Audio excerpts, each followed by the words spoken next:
Welcome to Noiseville. I'm David Elphick and this is Ellie Televian. Yep, and coming up on the show we are down at Oxjam Festival bringing you some highlights from Oxjam's Brighton Takeover. David catches up with the lovely guys from 1 Inch Badge to talk everything Mutations Festival. Mutations, and we get dark at Mammoth Fest. But before that, a little bit of Noiseville news. And what have you got for us, Ellie? What have you got for us? Well, firstly, shock horror, unexpected news, Grasshopper. Alex has left the band. I understand it's on very good terms, but he's got other commitments. That's all right then. The thing you've got to think is that these guys are quite young. They're still in school, still in education. So, you know, it's all good. I'm looking forward to seeing, you know, who replaces him, how they're going to grow. Where Grasshopper go from here. Yeah, absolutely, because they are really good, aren't they? They came back on the show earlier in the year and gave us some mammoth performances, didn't they? Yeah, they were brilliant. Yeah, they were brilliant. just like, you can still check that out on our YouTube. Wow. His last gig with the band is going to be on the 24th of November at the Hope as part of a Brighton Noise Night, and you can get more information on that at www.brightonnoise.co.uk.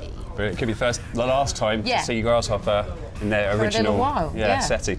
Right, I've got a little bit of noise about Resident Records. Resident Records are making a lot of noise about their brand new expansion, which is completed. They've been refurbing for the last month or so, and it's finally completed. They've merged 2 stores into one big, huge store. I can't wait to see how the in-store gigs go. You'll be able to cram tons more people in there as well. But yeah, Lout Promotions on Twitter said it was a proud day for the independent Brighton music scene, and I think it is because, you know, like they're still an indie holding their own against the likes of HMV and other online stores and Spotify and all that, and they're expanding, not sort of shrinking, which is fantastic. Power to the people. My other bit of news is that the Annecy Treats, who again we had on the show earlier in the year, they're touring at the moment, but what is really exciting is that they're actually going to be part of an evening ones to watch, Jar Music Live's one to watch. It's going to be at the Haunt on Saturday the 21st of November. It starts at 6:55, which is a peculiar time. It's very accurate. But there's going to be people like Paperboy playing, who played we met at Oxjam, and you will see in just a second. Yeah. Treasure Light, Light Brigade, Blind Ammunition, Chris Matthewson, Hans Rolo, and I'm excited. It looks like it's going to be a good night. It's all people from the South Coast, so it's everything that we are about. So yeah, cool. It's going to be a good And what's night. Jar Music? So Jar Music Live, I think they pick, a lot of it seems to be fairly London-based, but they run nights like this where they're presenting kind of the cream of the crop. So there's the cream of the South Coast, you know, the coast with the most. There's a new slogan in it, I reckon. and you know, bring them to the people and celebrate new, exciting, upcoming music. You know, people that they think are going to be big. Yeah. Now, I want to talk a little bit about the Mercury Music Prize. Not specifically Brighton news, but it's hard to ignore. It's always massive. It gets a lot of press. There's always a furore about, you know, who should have won it, who's going to win it, and all of that. Have you got a favourite for the Mercury Music Prize, album of the year? No. No? Have you had to listen to any of the artists? There's some big names on there. Florence and the Machine, Soak, Ghost Poet, I love Coombs. Ghost Poet. I love Florence and the Machine. Gaz Coombs, Supergrass, Aphex Twin. New stuff that much. Love Aphex Twin. Yeah, Jamie XX. So some huge names. But my money is on outsider C. Duncan, who's just released Architect on Fat Cat Records, Brighton Link. I really like the album. Just played a really good show the other week at Other Place, doing very well. He's Glasgow-based, or Glasgow-born, but now he signs Fat Cat Records, so he's a Brighton link, so my money's on him as an outsider. But it's a great album. Check out Architect. I think you can find it on YouTube, sort of stream it on YouTube, so it's really good. And also, sort of segue to slightly little similar news, Kat Morris, festival director at Great Escape, is actually one of the panel. Judging panel this year, which I don't know if she's done it in previous years, but I noticed that on the website, so it's kind of interesting. Yeah. That's very cool. Hopefully she'll give a little nod to C. Duncan with the Brighton Link Day. Yeah, absolutely. Other bit of news, Mike Pantelli, who plays Juice on Sundays from 10 till 12, he is now moving, well, he's going to be, I think he's doing that show, and going to be doing a show for Capital Extra FM in London. Big name. Yeah, from the 8th of November, so he's going to be taking his dancey urban beats there as well. So fantastic. Well done him. Well done, Mike. Should we give him a round of applause?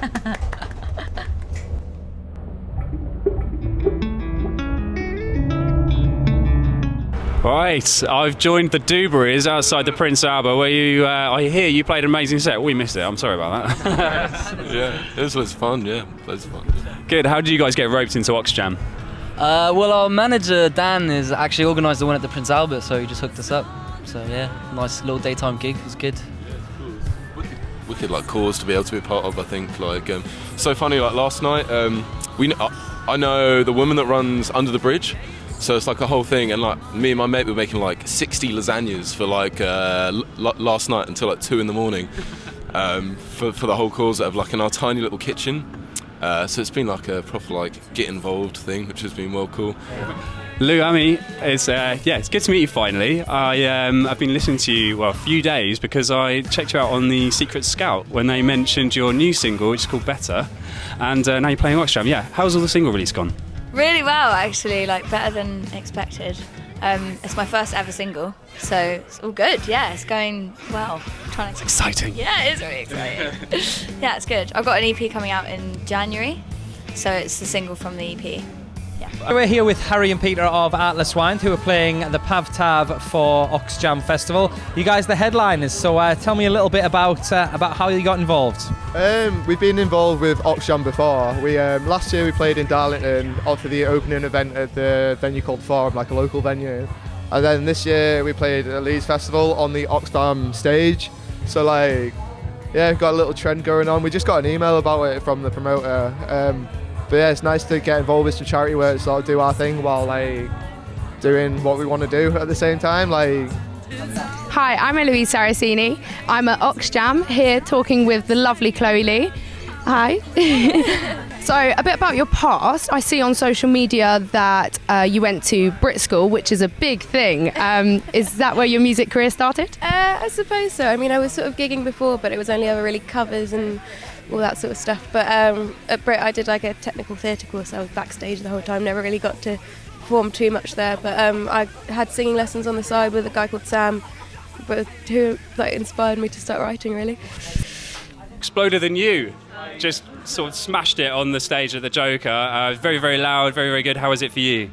Yeah, it was odd, but I think we played well. It was kind of there was a lot of echo everywhere. It was kind of like maybe it was the vast emptiness. Oh, it's getting dark really early. That's all right. Sorry.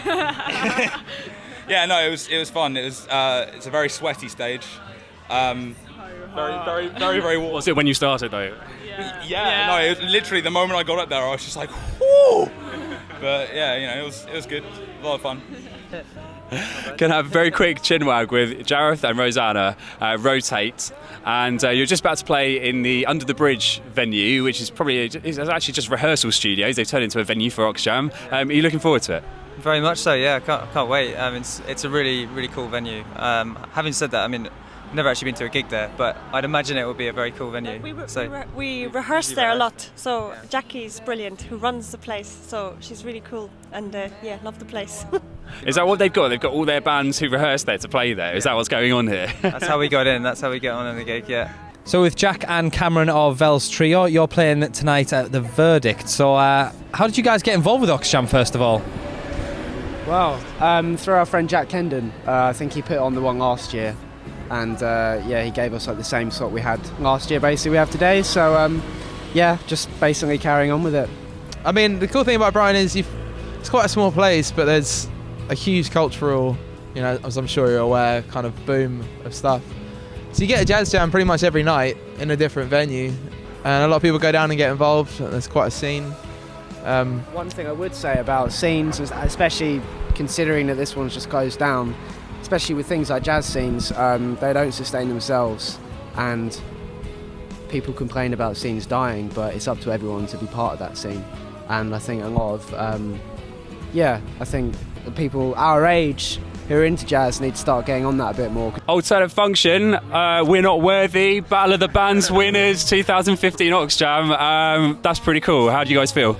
Oh, it's damn good, isn't it? Yeah. Well, we met some of the judges before. We did it last year, but we didn't win. We got to the final, didn't we? Yeah. But we won this year, which is good, isn't it? Yeah, it's good. Definitely, I think we've improved a lot since last year, so we're happy with the outcome. Right, I'm here with Paperboy at Oxjam 2015. Guys, thanks for joining us. Better late than never. How's it going? Are you looking forward to playing in a few minutes' time? Yes, we are ready. First gig in a while, so a bit not nervous, but more nervous than usual, but should be all right. Why is that? A bit of a hiatus, or what's going on? I don't know, just off the radar. Yeah, we're just ready to make an appearance, but we rejiggled all the set and everything, and hopefully it should go down all right. Yeah. Headlining Oxjam, it's a charity event. Have you got lots of rich fans who are going to donate a lot of money tonight? To be honest, money's the issue of some of our friends not coming to this gig, and it was a difference of it was a £2 difference between £3 and £5 that put them off. So. Yeah, cover their costs, unfortunately. So you're subsidising fans to make the Albert busy, but they're not going to be giving money to charity. I'm not sure this is how it's supposed to work. Every day it gets better. I want to get better. Don't want to be blindfolded.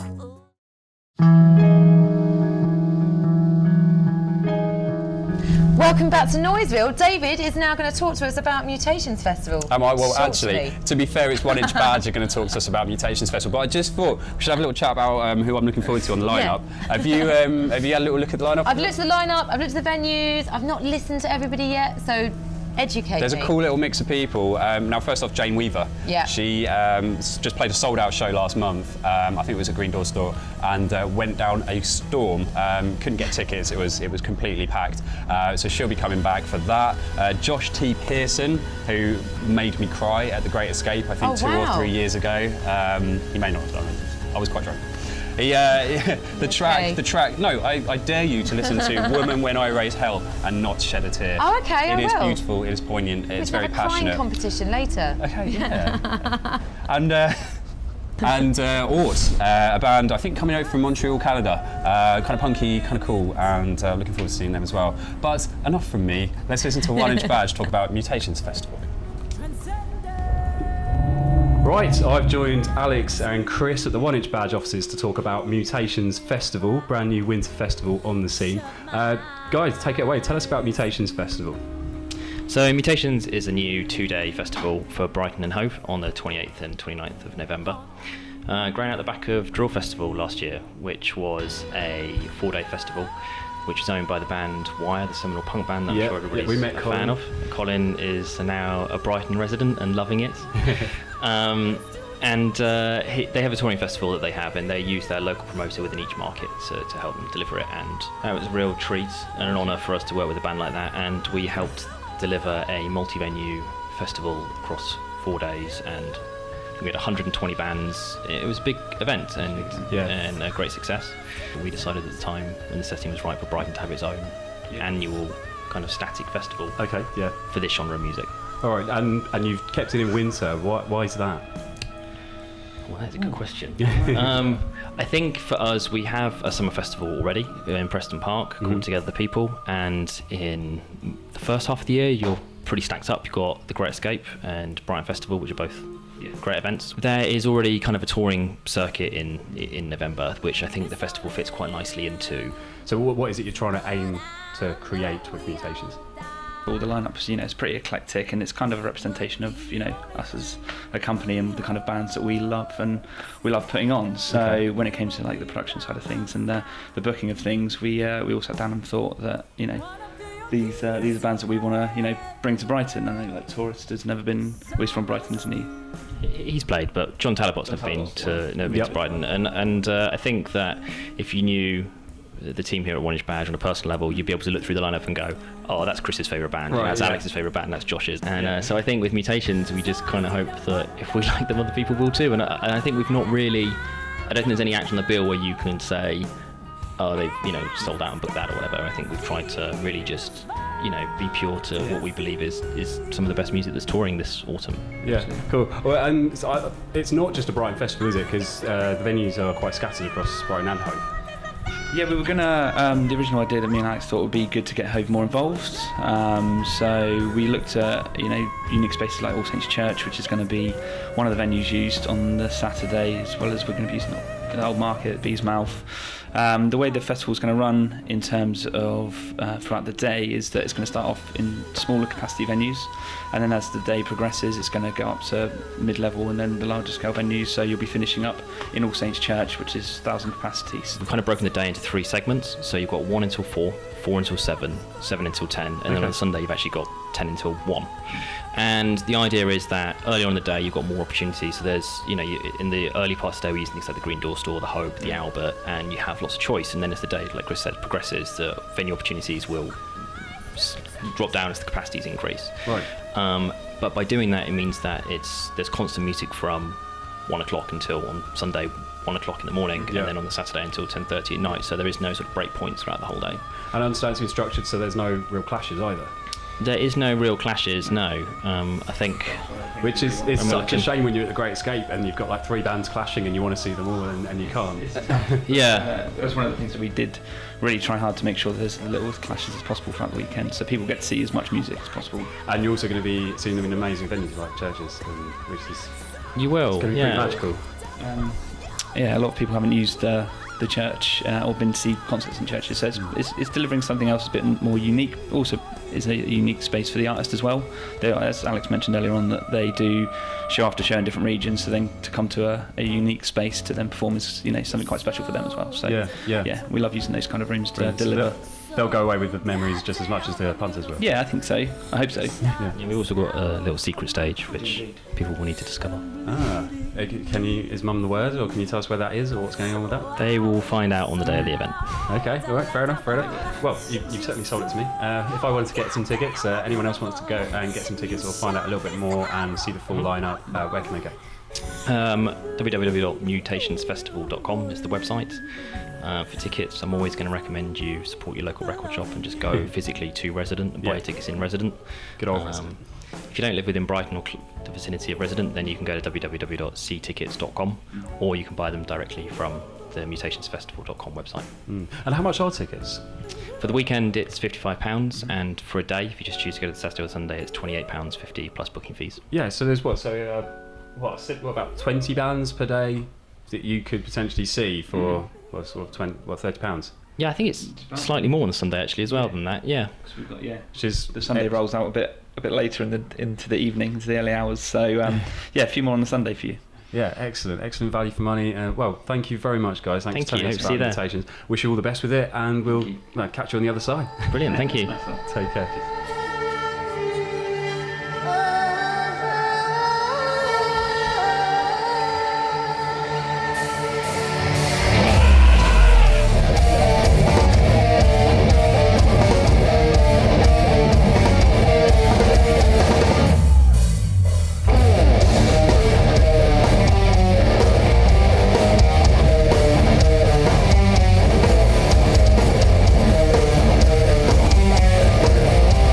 Wretched Soul, how you doing, boys? Are you looking forward to bringing your blackened thrash assault to Mammoth Fest this year?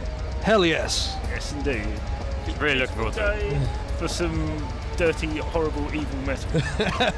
The only other minor thing we've been doing was recording a new album. So that's nearly there, I think. We're finished. Yeah. Do you have anything you can tell us about the album? When it's going to be released? What's the title? What kind of stuff? It's heavy.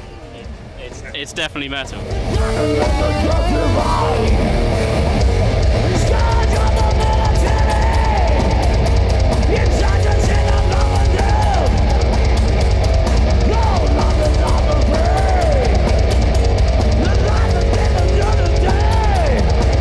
You've also recently dropped your horror punk insanity album, Theatre of Sin. Yes, we have. Personal favourite of mine, Drugged Up Shark. Hey. How was the reception for that? And we got a shark there. Just out of the ordinary, a shark appears behind us. Yeah, there you go. It happens. It happens wherever we go. Shark. Where did it come from? Hi. We keep getting looked at really funny at this time of day. I'm counting the double takes. I'm up to like 10 now, I think. Well, you are quite scary, let's be fair. Yes, that's what we do. Hi, James. We're we're interviewing you. Where are we from? How was the set, guys? We'll ask the questions here. Mammoth Fest, come on, we're talking Mammoth Fest, guys. Yeah, no, it was brilliant. Yeah, we were a bit late. Yeah. What do you think? What do I think? It was crazy. I mean, come on. What's with the suits? You got to tell everyone. Why do you not have one?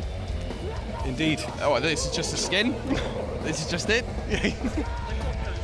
They're really cosy. So don't even